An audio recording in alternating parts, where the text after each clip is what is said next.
I will speak as long as it takes until the alarm is sounded from coast to coast that our Constitution is important. There will be order.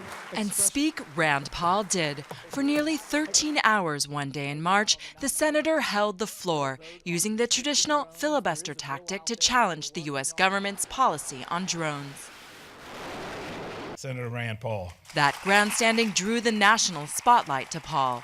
So did another attention-grabbing move to try to recruit African Americans to the Republican Party.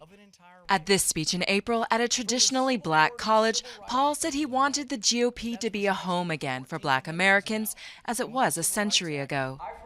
That's a tough sell for a heavily Democratic minority, which voted well over 90% for Barack Obama in the last election. But fighting an impossible fight doesn't faze Rand Paul. He's always been an outlier, backed by the Tea Party, unstinting on civil liberties, and says it is his radical vision of republicanism that will revive the party. I think that there are ideas that will expand the Republican Party, and they're libertarian Republican ideas. Ideas of privacy, ideas that the internet should be protected, that your phone records should be protected.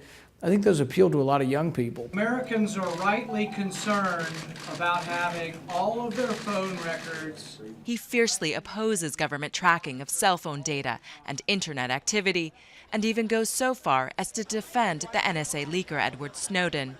He also opposes most foreign intervention, including arming Syrian rebels.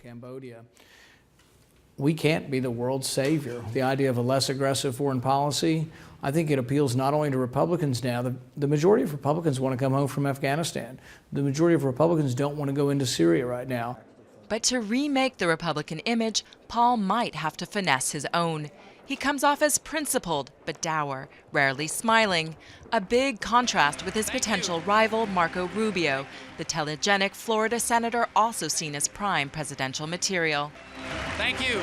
The son of a presidential candidate, Paul says he's now considering a run for the nation's highest office, but will wait until 2014, after midterm congressional elections, to decide. He'll still be in only his first term in the Senate. But that didn't prove an obstacle for the man in the White House today.